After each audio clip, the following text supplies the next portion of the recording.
Hey, Key. Blessings, Soulful Paragon. Blessings, Apple User. Blessings, Lolita. Hey, Frankie. Hey, Keisha. Blessings, everyone. It is a tornado warning in Texas right now. So I have been knocked out, and literally the thunder won't let me go to sleep. Well, it woke me up out my sleep. I just remember being asleep and I just heard do do do do do do do do, and I'm like, oh my God. So I've been sitting here trying to go back to sleep, and the Holy Spirit is like, nope, get on live, get on live, get on live. And I'm just sitting here like, what is going on right now? When I say I'm feeling the pressure of Jesus right now, that I understand Jesus right now. Blessings, Gabriel. Hey, Beverly. So let me share everything. This is what God is telling me to say. In November of 2024, I moved to Clearmont, Florida. I'm originally from Memphis, Tennessee, but I moved to Clearmont, Florida in November of 24. By February, I was moving to Georgia.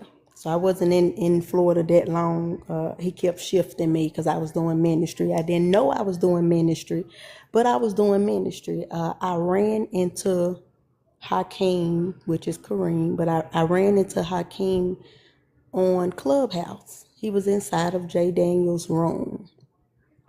And everybody was going through an eviction, and God led me in that room, I guess, to kind of shift the room to bring encouragement or insight or whatever it is that they needed. And didn't even know that God was about to push me on TikTok. Like, I wasn't a social media person, so I didn't know he was about to push me on TikTok to start, doing ministry. But it was a setup. He started me at Clubhouse. So long story short, me and Hakeem connected. And two other individuals that hang with him. One is his cousin. Now, at the time, I didn't know these was his cousin. I'm just meeting him, so I'm not asking questions. He moved with me in November of 2024 in Clearmont. By February, he was moving me to Georgia, and I was in a relationship. I got to share this because I got to obey God. So for some of y'all going to think it's about nothing. Just go ahead and leave.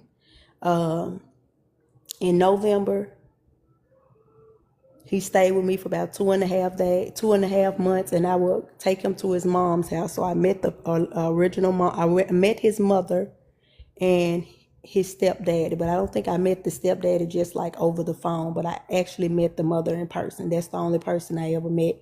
Never met any of his family at all. Never met an auntie or uncle or cousin, none of that, only the mother. After that, he moved me to the guy I was dating in Georgia in Valdosta, and then he went to Atlanta. I never heard from him again. We didn't talk again. I didn't see him again. I didn't know if he was alive or nothing. He went his way. I went my way. About a week ago, he posted something on TikTok because I hadn't been seeing anything on TikTok from him or Instagram or nothing like that. He posted something on Instagram. My apologies. And it was something about generational wealth.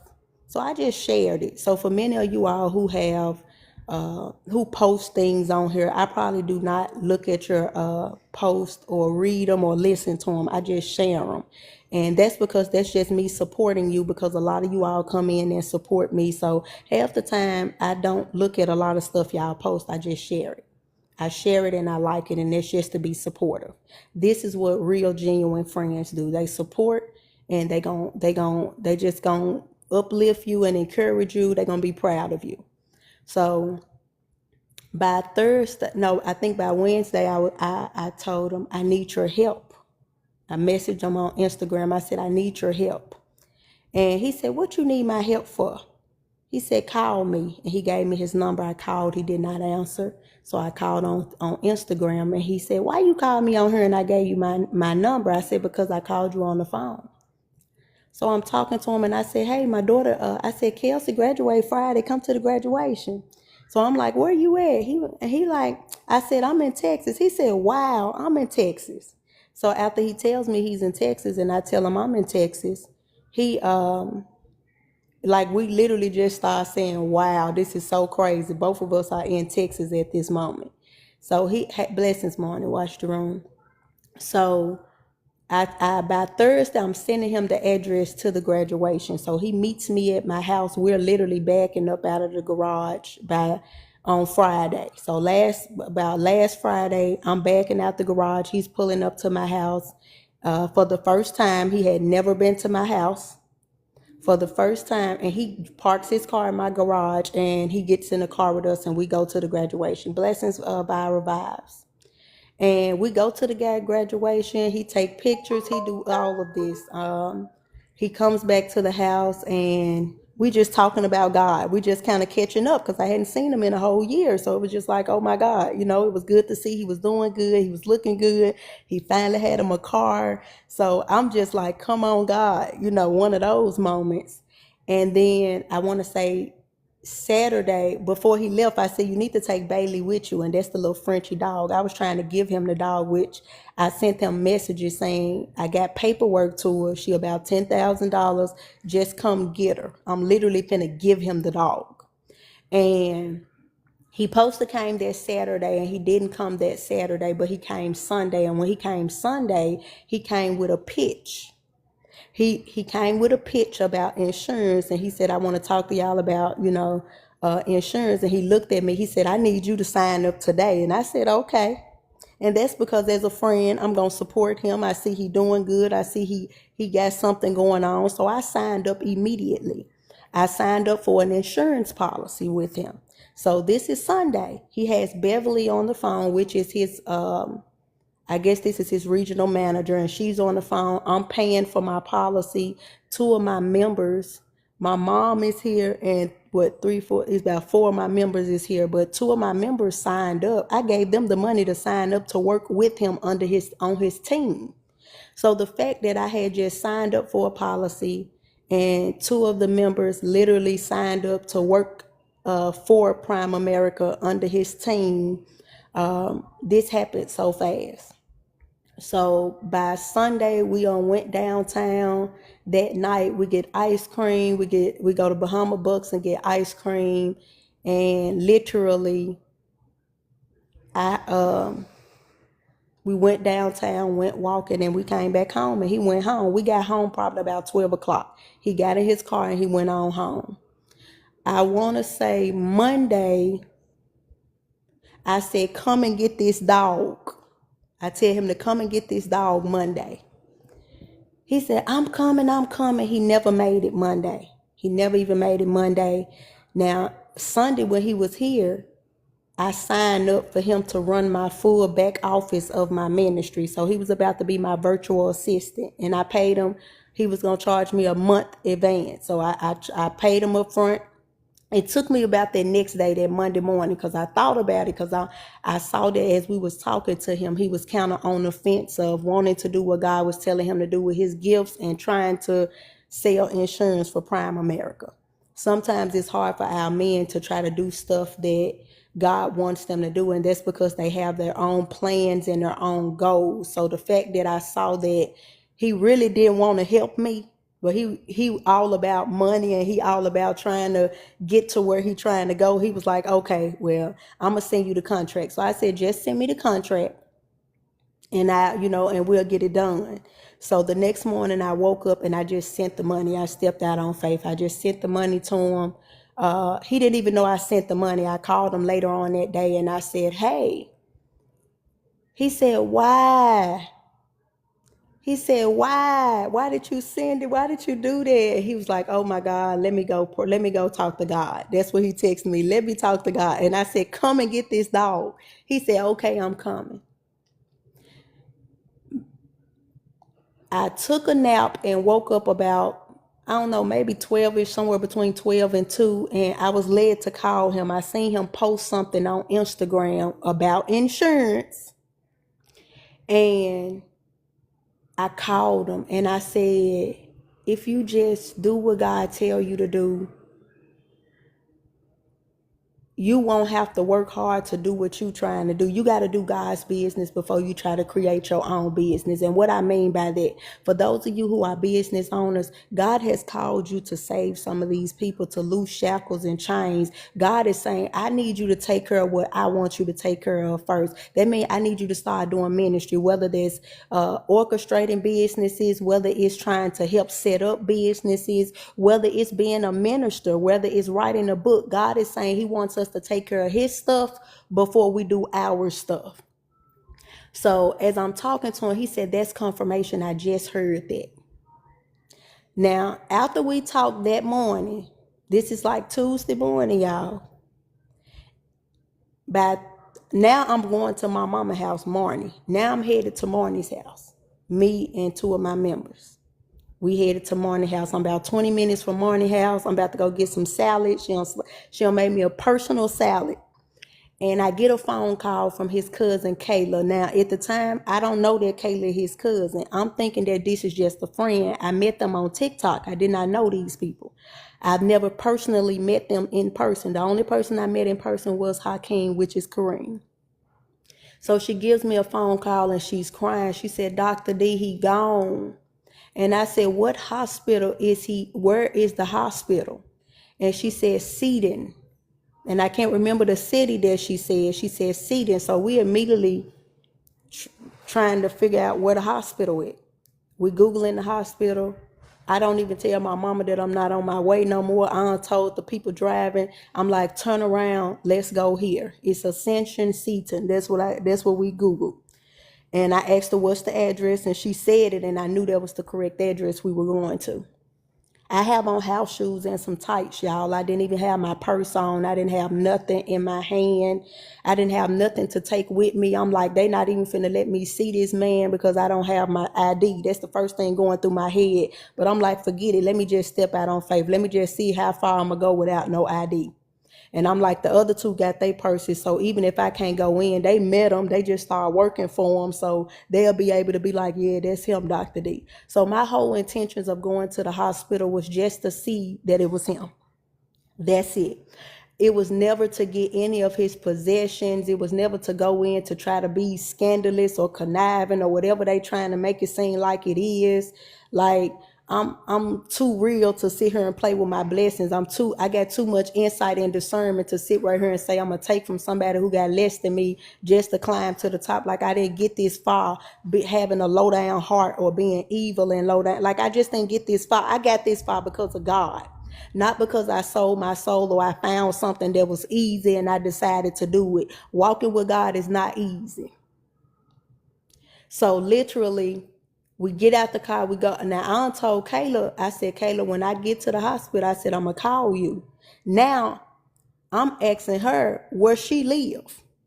And I think she said San Antonio, and she said, that's about 2.5, 3 hours away. And I'm like, okay, I can meet you. I'm in Austin.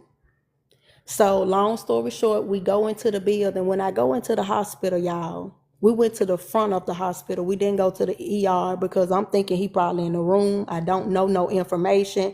I just find out that Kayla called me out the blue and said he gone. And I'm like, I just talked to him 2 or 3 hours ago. That's crazy. What is happening? And we walk in the hospital, y'all. There was no receptionist. There was no secretary. There was nobody sitting in the waiting area. It was like the whole part of their hospital had been closed. And when I say closed, maybe everybody went home at 4 o'clock. I don't know. But I've worked in hospitals before. I've never seen what I seen that day at that hospital. We went to the 5th floor. Now, why I chose 5th floor, I don't know. But we went straight to the 5th floor. It was one nurse sitting at the desk. I said, hey, I'm here to see my brother. Now, Hakeem was my spiritual brother. Before he was my spiritual brother, he was my spiritual son because I had to help build him up and raise him up spiritually. And once I did my part, we grew, we matured together. He was like my spiritual brother. So I go in, I'm like, I'm trying to see if my brother is here. That's all I ask. The lady looking in the system, and she said, okay, let me take y'all down there. She took us through some doors. We went downstairs. She ended up taking us to the ER, which is this small little room. It was a room full of people, but not crowded. People weren't standing up, so it was enough seats for everybody. She take us to the window. Now the lady at the window, she had somebody's driver's license in her hand, so I'm just knowing they finna ask me for my driver's license, and I don't have my driver's license. And I said, I'm just finna see how far they finna let me go without my driver's license. The lady gets on the phone after I tell her the name. She calls somebody in the back, and she's like, have a seat, somebody finna come out. Now we sitting right in front of the door where they open it up, so you can kind of look in the back, but you can't see nothing but probably people if they standing up. Blessings, everyone. So by this time, when the door opened, we see police officers standing right there by the door on the other side. And the nurses started crowding around the police officer, talking to each other. And I guess they saying the sister is here. Now, I never went in thinking that, oh, I'm finna say I'm a friend. Remember, I'm not thinking none of his family is here because I don't know nobody here. I just moved here 3 months ago. And I don't know none of his family. I've never met them, never talked to them, never ran into them, none of this. So only person I knew was Kayla, and Kayla said she was 2 hours away. And I told her I was finna go to the hospital. And I told her I'd call her when I get there. And she said, okay. Now, this is a family member I'm talking to. Now, I don't know nobody else. So all this gang stalking and coming in the room talking about I know the family and this, that, and the other, baby. I don't know if they think I'm somebody that they know or something. Maybe I look familiar, but baby, I'm from Memphis, Tennessee. I'm not from Florida. I've never met any of you all. I've never sat at a table and ate with you all. I've never got on the phone with you all. I've never seen you before. So the fact that y'all trying to make it seem like I knew y'all and I could have called y'all and I know y'all phone number and I met y'all before, like that was just crazy. So the only person I'm knowing is there is Kayla, and she's saying she's 2.5 hours away. Now, by then, they take us to the back. I'm like, when we gonna see the body? I want to see him. Can we see him? And she was like, no. So one of my members was like, what is your procedure? What is your protocol? Why can't we see him? So she said, well, she said, how long has he been here? And I said, well, he told me, I told her I just got here 3 months ago. And he told me he just got here 3 months ago. I said, so we just ran back into each other. She said, well, I talked to Kayla. And I said, yeah. Kayla just called me, and that's why I came up here, because she called me and gave me the information. So I didn't go to the hospital because I planned it or I knew he was there. I got a phone call, and this was me being a considerate, concerned person going to see about somebody that I loved, that I hadn't seen in a whole year, and he had just came back in my life after 3 days. And all of a sudden this happens. So I ended up there out of good intentions with a good heart, thinking that I'm finna go up here and just see, oh my God, is this my brother up here laying in his bed? So the fact that somebody would think that I have interior motives, that I went up there to get his stuff to go in his house. I didn't even know where he stayed. I had never went to his house. I didn't even know where he lived. He told me he stayed in Austin. I'm finding out he don't. And it makes sense to why they took him to the hospital. So the same way the family didn't know as much as I knew, I didn't know as much either. I was learning everything that day. But the fact that a family member called me because I was closer to him at the hospital. And I go up there, and the first thing they want to say is I'm lying and I'm a thief and I stole this. And I'm like, what? So it just sounded like how Jacob and Caleb, my mother gave me that scripture about Jacob and Caleb was talking about how they went into this land or whatever and did all of this, and then they got cursed and things of that nature. And I was just like, baby, this ain't it. Baby, I wouldn't jeopardize and sacrifice nothing. Like, what does he have for me to take from him? Like, he ain't no millionaire. He literally was in my house. He has stayed with me. He has drove my Corvettes. He has drove my Mercedes-Benz truck. So the fact that you would think that I was looking for someone trying to take something from him, that just lets you know the lack of relationship that people be thinking they know, and the stuff that they think they know, they really don't be knowing it. So now they give me the bag. I'm not asking for the bag, y'all. This is his possessions. I'm like, when can we see the body? They're like, no.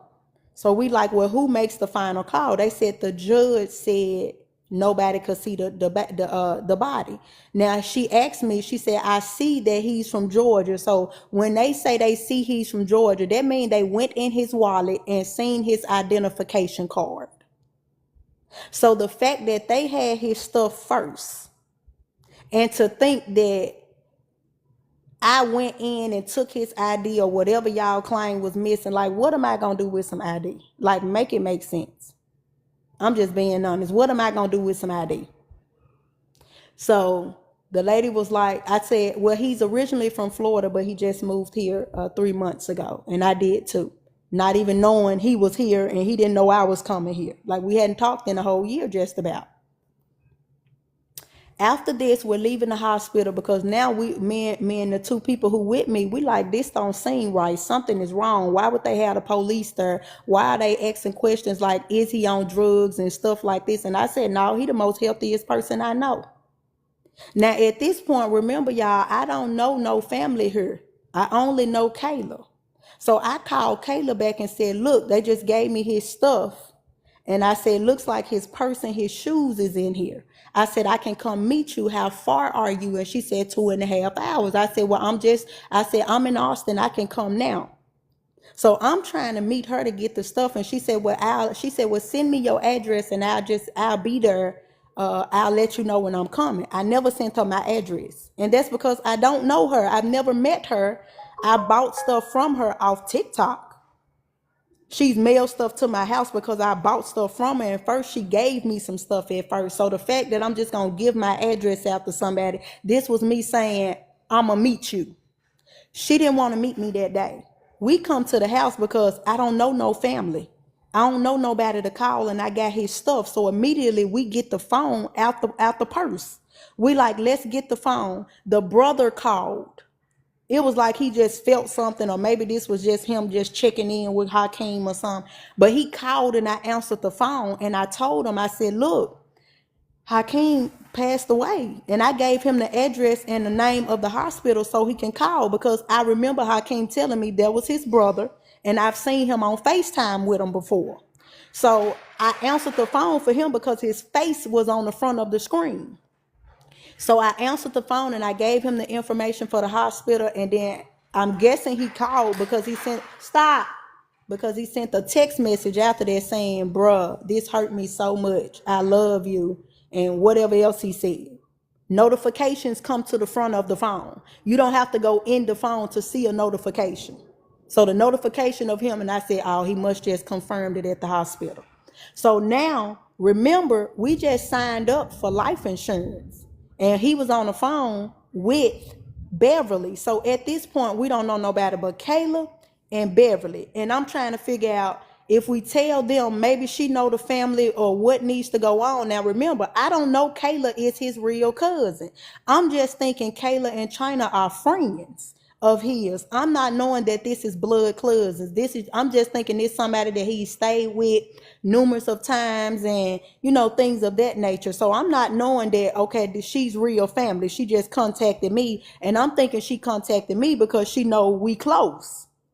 So I'm sitting here, and after the brother called, everybody started calling. I don't know if it started going viral on social media. I don't know. I didn't see nothing. So by this time, the two who work for him, I said, send a message on Prime America, because they had a group chat, him and the girls and the lady Beverly and a whole lot of other ones. I said, send a message and let them know what happened and see if we can contact Beverly. So we trying to call, we send a message. The people at Prime America block them. How you gonna block some people that just started working for y'all, that signed up through him, and try to, like, what they do this at? It was so crazy what just happened, y'all. Like the fact that we told them what happened and the people blocked them. And all they said was, delete this, get this out the chat. It was the fact that people didn't even have no heart. They didn't even try to call or reach out and be like, what's going on? Is this real? The people blocked them. And I'm like, how you gonna block somebody that work for you, that just paid their money to sign up to work for Prime America? So By then, they messaging in the back channel of their group text on the little app that they use for Prime America. They messaging people and telling them, what's Beverly number? Can somebody give me the head lady number? Because remember, when he signed us up, Beverly was on the phone. He talked to her the whole time. So he telling her, I'm a pastor. They asked me to speak at their conference. They were looking for a building. And they was doing all of this. I don't know if it was Prime America in Memphis. I'm not in Memphis. We in Texas, but the Beverly ladies stay in Louisiana. So I don't know what was the headquarters. I don't know. Remember, I had just ran into him 3 days before. So we hadn't had that time to sit and talk and investigate. All we did was just sign up because we just trying to support him. So the fact that by the time we get Beverly number, Beverly said, I'm the one blocked them. And she said, that's because I thought y'all was playing. And we was like, why would we play with something like this? That's crazy. And the two that signed up, they like, I don't even want to be in this, be in what y'all got going on, because at this point, y'all heart ain't right. And these my members talking to them because they like, we just signed up and now all of a sudden y'all unblocked us out the group chat because we trying to let y'all know something just happened to Hakeem, who work, y'all employee. So long story short, now we on the phone with Beverly because somebody in the chat gave us Beverly number. This is the regional lady we was talking to over the phone. The whole time he was at my house Sunday, Beverly was on the phone. So the fact that they just asked me to speak at their conference, they were looking for a building. She had just talked to all of us, literally. So we call her, she get the line and talking about, oh, we thought you were playing and I was doing this and I was doing this. I was the one who blocked y'all and all that line.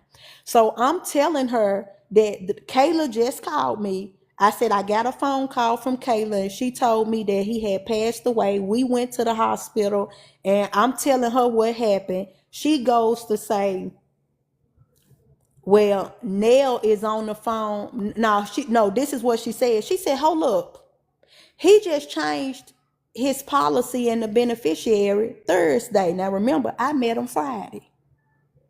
He came back in my life Friday because he went to my daughter's graduation. So she said he just changed the policy Thursday.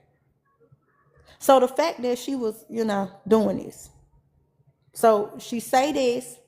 And then she started saying, was anything wrong with him? Was he sick? I said, no, he the healthiest person I know. Now, this is the second person who asked me this. The hospital asked me this, and they asked me this.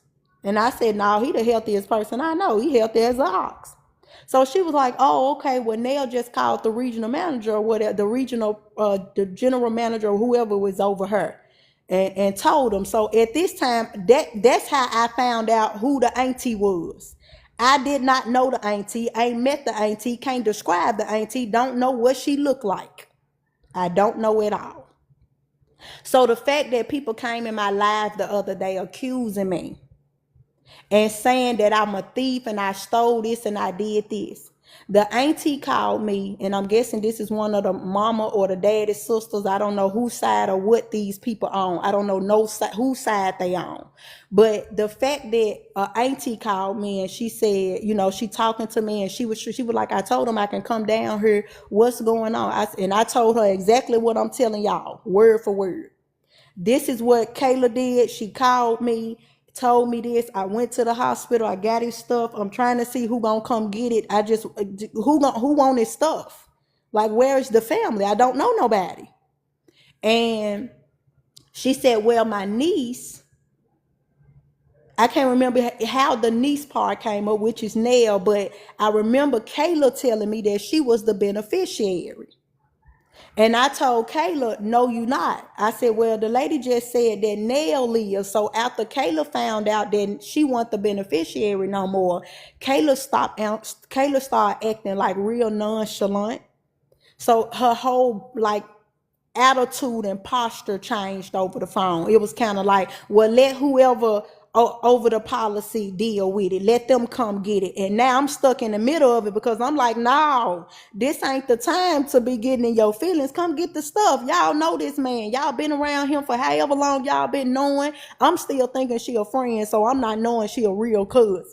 I'm thinking, you know how people be like, that's my cousin, that's my sister. I'm thinking she a fake cousin or a fake friend or something. I don't know. I'm just like, what's going on? But I'm like, come get the stuff. But by the time she realized that the policy had been changed, she didn't even want to meet me. She didn't even want to come and get the bag from me. So now I'm sitting here like, who am I supposed to contact? I'm not going to call Bev no more because Bev just made it plain and clear. So the fact that you telling me I'm going to jail as if I knew who was on his policy, as if I knew that you was his family member, that like y'all didn't even live down here. Y'all had to come down here. So the fact that y'all trying to make it seem like I did something intentionally, this is the craziest thing I ever heard in my life. I have never seen nothing like this before. Just off me getting one phone call and going to the hospital, just trying to help a friend. That's it. Just trying to go up here and I didn't even go up there to get his stuff, y'all. I only went up there to see if it was him, to verify the body. That's it. I just wanted to see if this was true. I didn't go up there asking for his items, his stuff. Like, what was I going to do with his items? I don't know where he stayed. I don't know where his car at. Like, what was I supposed to do with his items? He didn't have $1 million in his wallet. So what was I going up here to get it for? So the fact that they just gave it to me and I didn't ask for it, and all I came to do was to look for the body, that's why everything was suspicious to me. Because I have never seen this happen, and I have worked in a hospital. So by the time she found out she not the beneficiary no more, because she told me she was the beneficiary when she called me. When she called me to tell me he had passed away, she said, I'm the beneficiary. She told me that. Then when I found out that he changed it through Beverly, the insurance lady, she tells me he changed the policy and raised it up. I find out she ain't the beneficiary. So I call her and say, hey, what you call said that he just changed it and raised it up, and Nell is it. So I'm trying to figure out who is Nell, because I'm trying to get Nell the stuff. So I'm telling her to get information from her so that I can get it to Nell, because I don't even know her. I've never met her. I ain't never seen her before. I ain't never seen none of his family members before. So the fact that she was saying it's Nell is the beneficiary, he changed it. So I go tell her so she can know, she can direct me to the person to get his stuff. She said, well, just let them handle it. So her attitude went from happy to all her family coming over to her house, to her finding out that she ain't the beneficiary no more, to her literally turning sour. Like she would just like let them deal with it. And I'm sitting here like, I need some information. Get this. So now people calling, and people calling his phone, and I answer the phone, and I'm like, listen, this is Dr. D. I just went to the hospital. Kayla called me. I'm giving them the same. I ain't never changed my story. I gave them the same thing from this person to that person to this person. And I was told, don't give nothing to Kayla, and that's because I guess they talked to her or they found out some information, or maybe they just didn't want her to have it because they knew who the beneficiary was. I don't know. So when they told me don't give it to Kayla, I hadn't talked to Kayla no more. She didn't call me, and now I'm feeling her because I'm like, dang, that's messed up. She been down here taking care of this man, and he been living in the house with her for so he gave me testimonies of how he don't live with this lady, and I'm like, he didn't even leave her nothing. So I was just like, wow, I understand why she hurt. So I understood that, but at the same time, they was like, one of the cousins said, I'm gonna come meet. She said, I'm coming down there. Because the auntie had me on the phone with Nell, and she was like, Nell, when you going down there? And they were like, I don't know, we're trying to figure it out. So she gets off the phone with me. Now, long story short, the cousin tells me, can you send me your address? And I'm like, just call me because we feed the homeless, so I'm going to be out and about. I'm like, I'm a pastor, this Dr. D. And she was like, well, I'm just trying to get my cousin stuff. The fact that she talked to me the way that she did, and that she had, and that might just be her. That may just be what type of person she is. But I just felt the vibe, and I just felt like I don't want to deal with this or this family. I don't want to have nothing to do with this. I just want to get this up out my hand and out my possession. And the fact that it was no thank you, it was all about, I'm just trying to come get my cousin stuff and this, that, and the other, as if I was holding it back when I've been contacting everybody. But that just let me know that Kayla was not communicating with them because she was in her feelings and they don't know me and they just trying to figure out who got his stuff.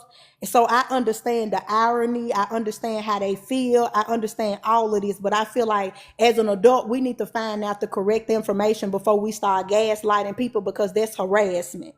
Before we just start coming on people platforms and talking all outside of our head because we in our feelings and our emotions and we don't know nothing going on. You don't know he was at my daughter's graduation that Friday. You don't know that he went out Saturday night with us.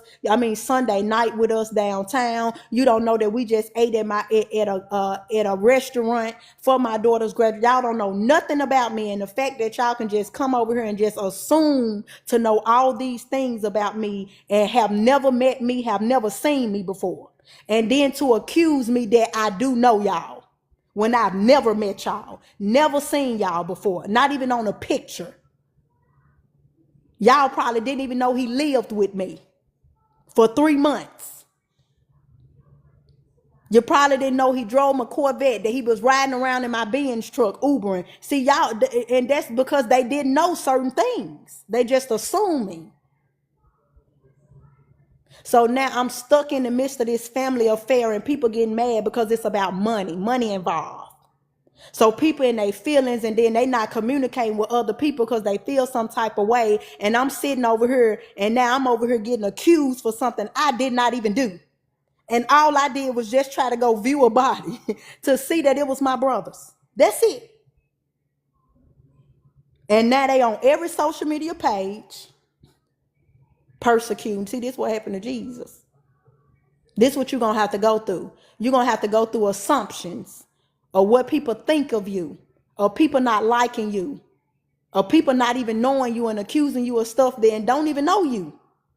The gaslighting. The trying to tear down your reputation. And this was crazy because the auntie who they pushed out the way and told her they didn't need her assistance, she kept in contact with me. She was the one that recommended that I send the stuff to the mama. How I get the mama address is because Hakeem used to stay with me. I used to take him to St. Cloud to his mama address, the house her and the husband had just bought when they got married. I used to take him to the address. All I did was go on my email and find an invoice that he sent me. It had the address on there. That's how I sent it to the address. But the fact that the auntie told me to send it, the only one that had sense, that could talk with sense, that you could tell had some God in her, she told me to send it to the mama. And she said, block them. And that's what I did. I sent them to the mama. I took a screenshot. Now, this was funny because remember I told y'all the cousin contacted me and said she was going to come and get it the next day. She never showed up to get it. I called her and told her that Kayla had contacted me to get the stuff. She said, you never sent me the address. I want to come get the stuff. I said, give me 10 minutes because we was going to get ready and leave anyway. We was going to be out and about. They were supposed to get it the day before. I'm not going to keep holding my life up. So we left it in the car in case we was out and somebody called us. We would go, meet them with it. So by now, the cousin who said she going to come get it, she told me don't give it to Kayla. She said, Kayla not well. She not in her right mind right now. Don't give it to Kayla. So at this point, I'm caught in between family stuff. And I'm like, okay, she telling me she want the stuff. Let me call the one who said she was coming yesterday. I said, hey, Kayla just called me. I said, hey, this Dr. D. Kayla just called me. She want to come get the bag, the stuff. I said, but I know you told me don't give it to her. And I'm just trying to see, am I supposed to give it to her or are you all coming to get it? She said, let me call Kayla. So I called Kayla and say, the cousin finna call you. She said, okay. The cousin never called me back. And by the time she probably did call me back, I probably had already blocked everybody because the auntie had already told me to ship everything to the mama. But when you don't know this, you'll start assuming and putting stuff together and start plotting because you know the little thing in your head, not only looking at, oh, somebody trying to do this, that, and the other, such and such, such and such, not even saying the whole time, I'm just the person in the middle trying to help. Who didn't even ask for none of this while y'all falling out as family members. Didn't ask for none of it. Just got caught in the middle trying to go see a brother. That's it. And by now, the cousin didn't call me back. So I don't know if they on their way, if they driving, if they flying, when they coming, they not communicating with me. The auntie, the only one calling me. And this is somebody's sister auntie. So this not the one who over the policy. This another auntie. She's older. So she's the only one staying in contact with me. So she calls the beneficiary on three-way. She said, Nell not answering, you can leave a message. She said, I'm going to send her a text with your phone number and tell her to call you. I said, okay, no problem. By this time, me and auntie have been on the phone for about 30 minutes. I said, you know what I'm finna do? Because I feel like this is a distraction. This has held up too much of my time. And it's been so, like, too many days. And ain't nobody came and get it. I said, I'm just finna ship it to his mama house. She said, yeah, send it to his mama house. And I said, they'll just have to go through the mama to get it. Now, what's funny is I didn't know that they had already left. I didn't know that they had flew out. I didn't know if they had drove. So I'm not knowing they here when I'm sending the package off. I didn't even know this because, again, nobody communicated this with me that they were on their way. I'm just supposed to assume that they said they was coming yesterday, and that means the next day after or the next day after. I'm supposed to assume these things. Blessings, everyone. How am I supposed to assume that when you tell me you coming tomorrow and don't come tomorrow, and I'm sitting here like, hello, who gonna come get the stuff? And then I guess the day I took it to UPS, when the auntie told me to take it and send it to the mama, she didn't even know they were down here. They didn't tell her. She just said send it to the mama. So by the time I'm taking it to UPS, I don't know still that they down here. So what I did was I said I wanted certified mail so I can make sure that the mother gets it so she could sign for it. And I paid for it. The auntie said, well, do he got some money? I said, I don't know. And she said, well, let him pay for his stuff. And I said, no, I'm not worried about it. I can spend this little money. So I send the money to one of my members and let them swipe their card. And after they give me the tracking and the receipt, now by then I'm on the phone. So the cashier hear everything in UPS. She hearing everything I'm saying. So she knows the person is not her anymore. She knows I don't want it returned back to the sender. She knows that put my P.O. box and they said it can't even be returned to a P.O. box. She knows all of this. She hearing our conversation. I'm on the phone with the auntie the whole time I'm shipping it to the mama. I send the information to the auntie and I send the information to the cousin who was supposed to get the stuff the day before, who never came, never called me no more after that. The fact that the auntie tried to call the beneficiary and they did not answer the phone, they did not reply back, and that's because they felt like the auntie was doing too much, so they were dodging her. So if they weren't trying to dodge her, they would have felt and answered the phone. They would have saw she had me on three-way. And we could have got an understanding of them just picking the stuff up from me and me not shipping it. So the fact that nobody communicated this stuff effectively, nobody was talking, nobody was letting nobody know stuff. They didn't want to let people know too much stuff. They didn't want people in their business. Now all of a sudden I'm looking like the bad person because I'm finna ship the stuff to the mama as if I knew they were there when nobody told me. Like, how I'm supposed to guess this? How I'm supposed to just sit here waiting on ice like I ain't got nothing else to do, waiting on somebody to just call me out the blue and say, where you at? Like, who does that? Like, who lets somebody control their life when you told them you a pastor, you feed the homeless, you going into the nursing homes, you're about to start in prison ministry? Like, I don't know what to tell you after I told you all this. So the fact that I was communicating to give you all information, but you all couldn't communicate back with me. And then when I tried to ship it, the lady behind the thing, I guess she tried to do something foul because they claimed that the ID missing and the phones were reset. So I want to even speak on the phones being reset. Like, I'm not a killer. Why the hell would I reset somebody's phone? What point is it from? Like, do you know how you got to have a code and a iCloud password to reset a phone? The fact that it's a group of them and ain't nobody thinking this way. So the fact that they said the phone was reset, I can't even reset my own iPhone 16 Plus because I forget my iCloud. How the hell I'm going to have somebody else iCloud who I just ran into 3 days ago? Make it make sense. So the fact nobody ain't even thinking logical enough to say, how can she reset a phone without his iCloud password? That just let me know what I'm dealing with.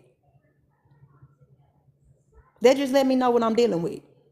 And now you all on my social media platforms somehow you going to jail, lies. You trying to make it seem like you the good person and somebody said lies, may you reap what you sow. And I said suddenly, because I ain't did nothing but tried to help some ungrateful people who don't know how to communicate with a bunch of issues.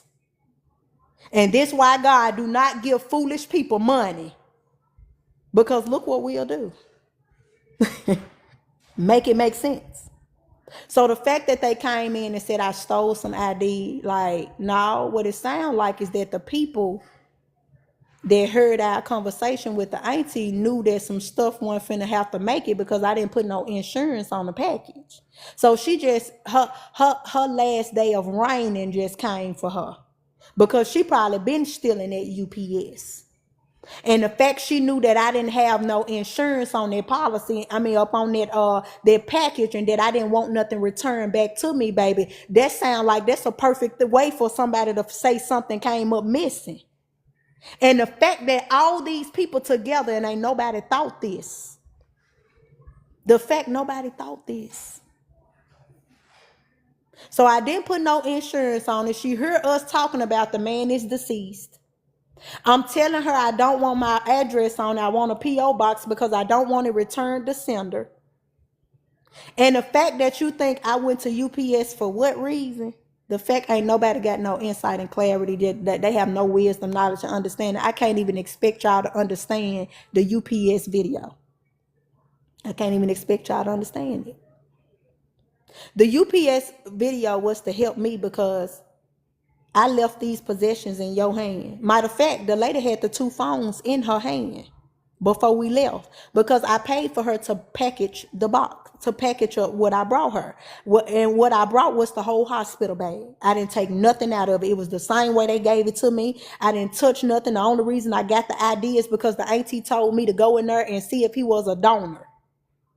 Other than that, I wouldn't have never know that all his cards was packed up together, stuck in the wallet. So when I seen that, I said, hold up, Hakeem, he too clean. He got too much order. He wouldn't have did this. I said, so this must be something that the hospital did. They took out all his stuff out his wallet trying to find information on family. So I didn't rearrange it, put it back. I left it exactly how the hospital gave it to me.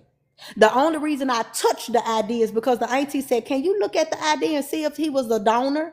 And I sent Joy to the car to get the bag because the bag been in the car waiting on somebody to meet us to get the bag. So Joy go get it and look and say it ain't nothing on there. It say no medical history or something like that. I can't remember what Joy said. I have to ask her. But at the same time, the fact that the lady, see, this is to expose an enemy bigger than the ones that's trying to gang stalk. This is about the people at UPS who probably been stealing for a long time, and it just took for us to go up there and her to do it to us for her to get caught. That's why I went to UPS, because I don't care nothing about they giving you the stuff. If I knew you was there, I would have gave you the stuff. The fact that I didn't know you was in the state and you didn't come when you told me you was coming. How am I supposed to guess that you heard? So it looked crazy, but it didn't look crazy because y'all didn't tell me y'all was finna come get it and that y'all was here. So it only looked crazy because y'all did stuff out of order. And when stuff ain't decent and in order, this is when chaos come in. This is when toxicity can come in. See, all the enemy looking for is a small door to come in. And when you do stuff out of order, you allow the enemy to come in to sabotage, to create problems. That's unnecessary when all you got to do is learn how to communicate. Now, we be quick to fight, but we don't know how to communicate. Because we too busy trying to hide and I don't want nobody to know and don't tell nobody. Man, listen, stop it. In order to be an effective communicator, you're going to have to be able to talk and tell your business. To not leave nobody guessing. Because when you guessing, it's missing something. And when it's missing something, it's a lie. It's not the whole truth. So now they come in my life telling me, well, if you got the receipt, then show us. The fact that the two people I sent it to, the auntie and the cousin, the fact that I sent it to two family members and told Kayla that I was finna ship it to his mama. So I'm communicating with three different people. I'm leaving a paper trail. I'm communicating with people. The fact that I told three people what I was finna do and sent them the information for the tracking information and the receipt, how y'all think they was able to go to UPS to pick it up? Because I gave them the tracking information. The fact that I gave you the tracking information and you went to the place and pick it up and then tried to come on here and gaslight me, then tried to come over here and harass me as if I didn't just help y'all. As if I didn't just help y'all. What I do this at? Now, in the midst of y'all getting it from the person who was trying to steal it, because again, she was finna box the stuff up, y'all. I told her to leave everything in the bag, just box it up. I paid for this out of my own money. And she had the phones in her hand.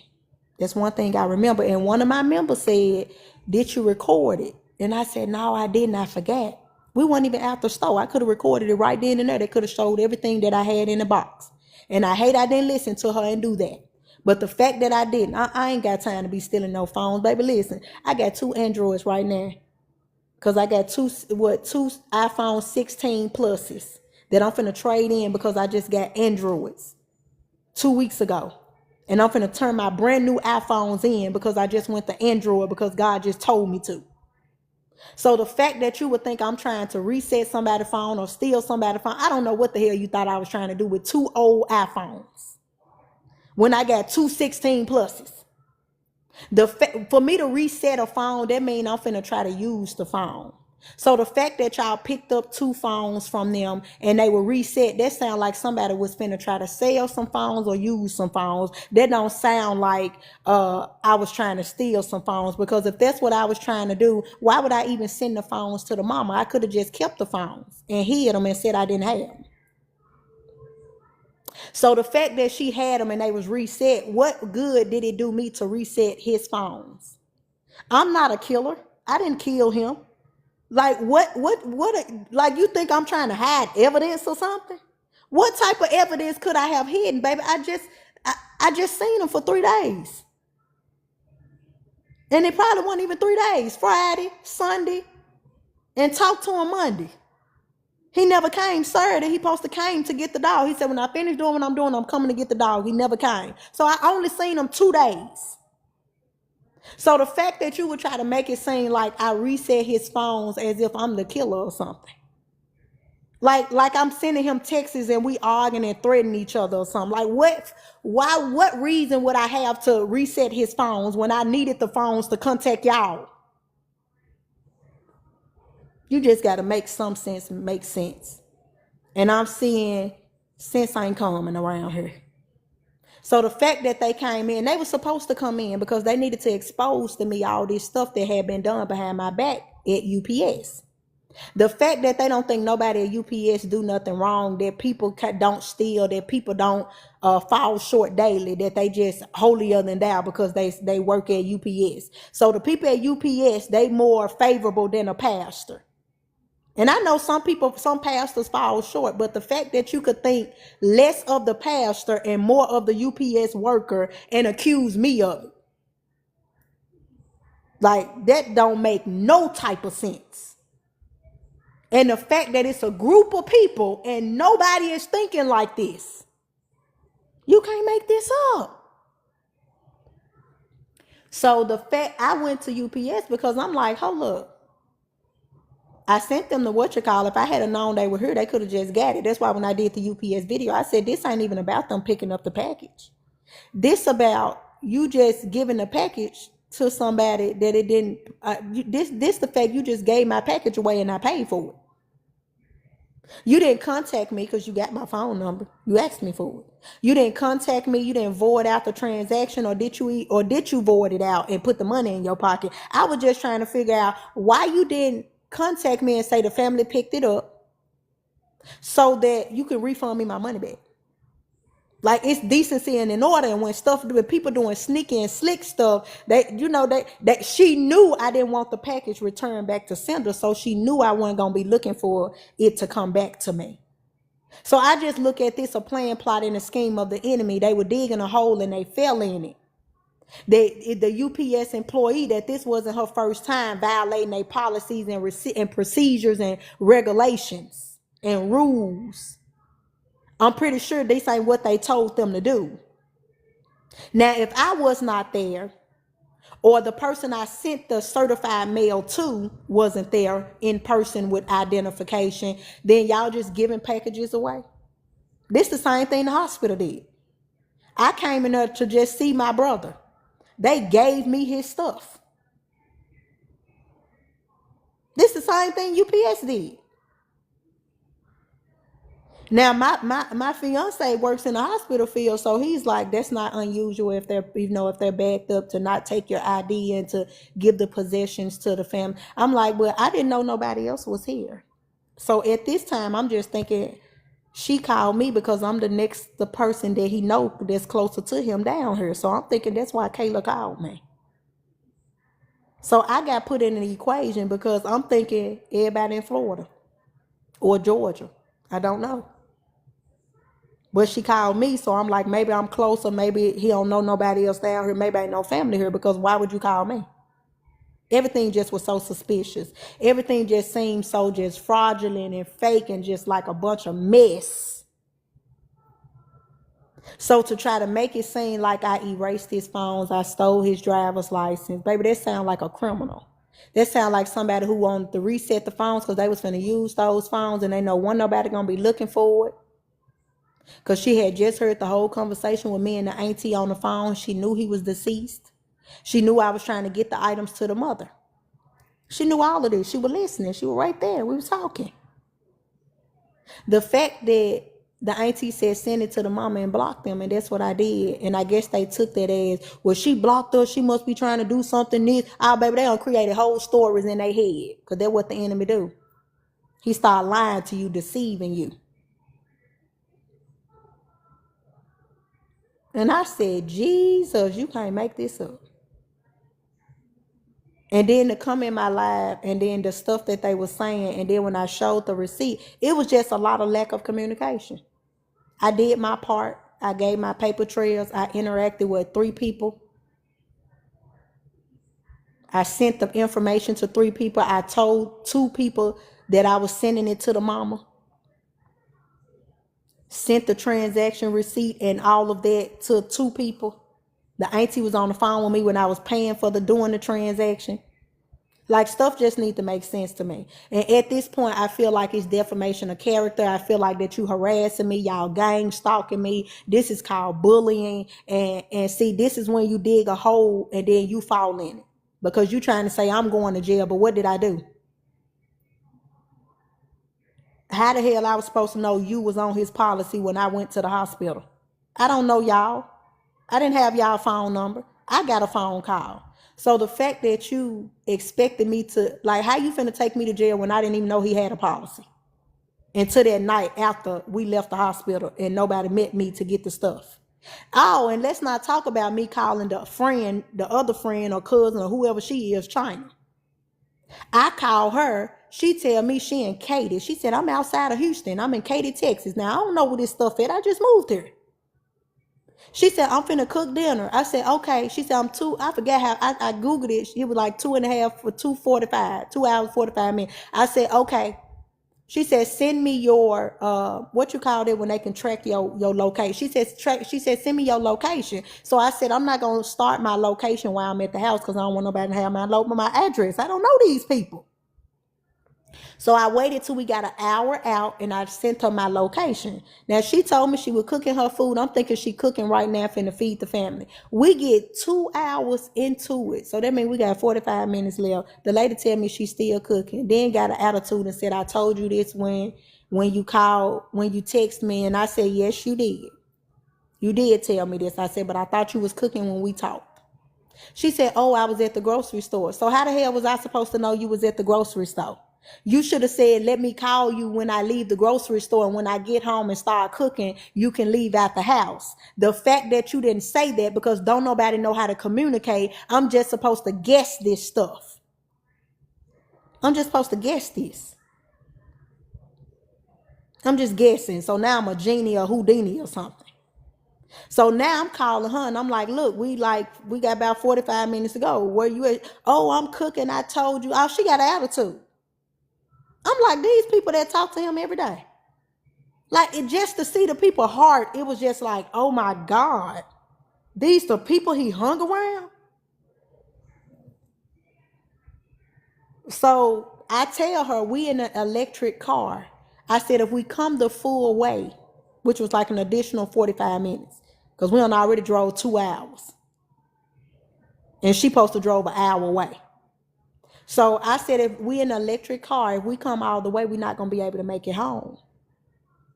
She like, well, I'm cooking and I don't want to drive down there on an empty stomach and I hadn't eaten. And I'm sitting here, this lady worried about feeding her face.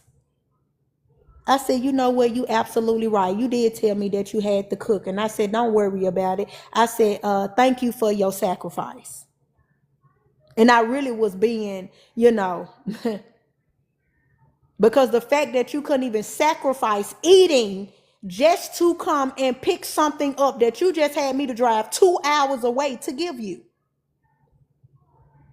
Now by then, I turned around because I told the other 2 people who drive, and I said, just turn around, don't worry about it.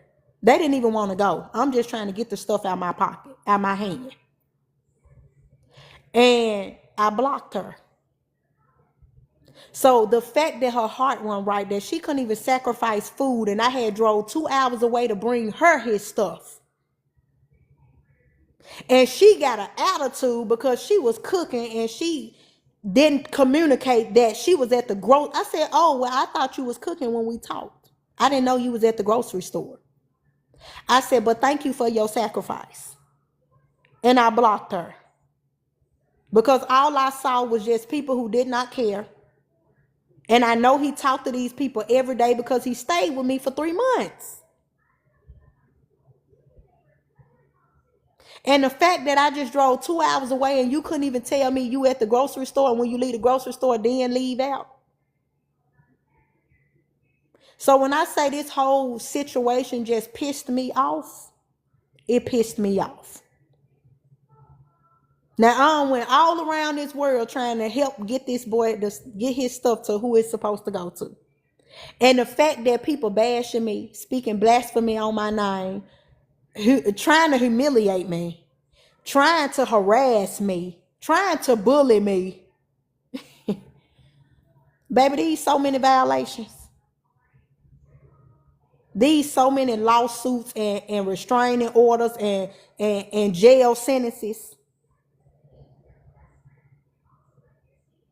And they didn't know none of this because ain't nobody communicate. The 2 that he know didn't call the family and tell the family nothing. The auntie that knew I shipped it didn't tell the family nothing. The cousin that supposed to came and got the stuff from me didn't come and get the stuff from me. I didn't know when they was coming. Like, at least communicate with the person you supposed to meet. At least communicate with that person. The fact that you didn't even communicate with me and I'm supposed to meet you. You're not even telling me, hey, I didn't make it this time. We're going to try to fly in by this day. We're going to try to drive in. And even if you would have said that, I know that's a 13, 15 hour drive. It's going to take a while. And if you come into Florida, that may be even longer. I just know Georgia, that was like 13 or 15 hours when we drove here on the U-Haul. So if they'd have communicated this with me, I would have knew this stuff. I wouldn't have went and sent the stuff to UPS if I had known they was in the city. I would have just met them. I had been waiting on them for 2 or 3 days. So the fact that nobody communicated effectively, nobody was communicating amongst themselves, but amidst each other, and that's because people was in their feelings because money involved. And everybody want to be secretive and don't want people to know nothing. And then soon y'all get here, y'all want to just automatically think, I'm hiding some, I'm looking for some, I'm trying to steal some. Baby, excuse me, we talking about somebody who has lived with people how long? He just been bouncing around. I didn't even know what he had going on. So the fact that people thought that I was trying to take something from him, all I had just found out was that he was doing insurance. So I can't even tell you what all he was doing in Austin, how he was making his money. I knew him as somebody who always DoorDashed or Ubered. So I can't even tell you what he was doing to make money to pay his bills. And the fact somebody would try to accuse me that I was looking for something, trying to take something, trying to be sneaky and conniving. That's the part that got me. That's the part that got me. And that's why God don't want you to help everybody. Because I wasn't even trying to help nobody. I just was going to visit a friend. I was just going to check on the well-being of a friend, a brother, a son. So I'm finna go to sleep now because I guess God wanted me to release this. Because I've been sitting here like, what the hell? How the hell? How can people be so foolish? How can we not put A and B together to get C? How can we not even, like they usually say, a whole bunch of brains together. Like, come on now. Great minds think together. To have a bunch of people and everybody think the same and it ain't no good brain. To have all them people around each other and ain't nobody positive. Don't nobody got insight and clarity. If that ain't the blind leading the blind. The fact that I had to come on here and give insight and clarity and break it down for people to understand. And this wasn't even about y'all. The fact that they've been creating fake pages just to come and say, I'm a liar, I'm a cheater, I'm going to jail, you thief, what was you looking for? What? What was I looking for? That's why I said, ma'am, I'm in $1 million house. What you mean what I was looking for? Did he have $1 million? Was he driving Lamborghinis? Like, was he walking on red carpets? Was he wearing Fendi every day? Like, what did he have to make me want to steal and take something from here? I just want to know. Like, you first have to ask yourself some logical questions before you speak. And this is why you need to think before you open your mouth. Because people will just be talking. And then to have a group of people backing you up when you don't even make sense. And this why you can't do stuff just because it's family. See, this the family that it don't matter it don't matter what they do. I'm riding or dying with them. A family of fools. Right is right and wrong is wrong. Right is right and wrong is wrong. If my mama ain't living right, she can't stay with me. If my daddy stole something, he can't come to my house. I don't want you around my son. All you can teach him is how to be a thief. So the fact that they came in my room and every time we blocked them, they created a page to see the beneficiary, the auntie, do the same thing. Create fake pages and come in and you can't make this up. From the young to the old, act the same way. You know how people be like, how can you serve a God that'll kill children and women and children? Because they be foolish. And he be just uprooting the whole root. God know when you just gonna curse your whole family and it ain't no hope for them. He know your mindset ain't gonna change. He know that you about to create a whole lineage of fools. I can understand that because people used to come in my room and say, how you could serve a God that'll kill women and children? Some of these people be witches and don't even know they witches. Some of them are already doing tarot cards. I think some of them do tarot cards or used to do them or something. So the fact that I'm coming up against a bunch of demonic people, crystals and tarot card readers and things like that, witches who probably don't know they witches or witches who probably do know that they witches, but the fact that that just came to me. You know how people come in, how can you serve a God who will kill women and children? I understand now. I understand. Sometimes you just got to uproot the whole tree and start all over again.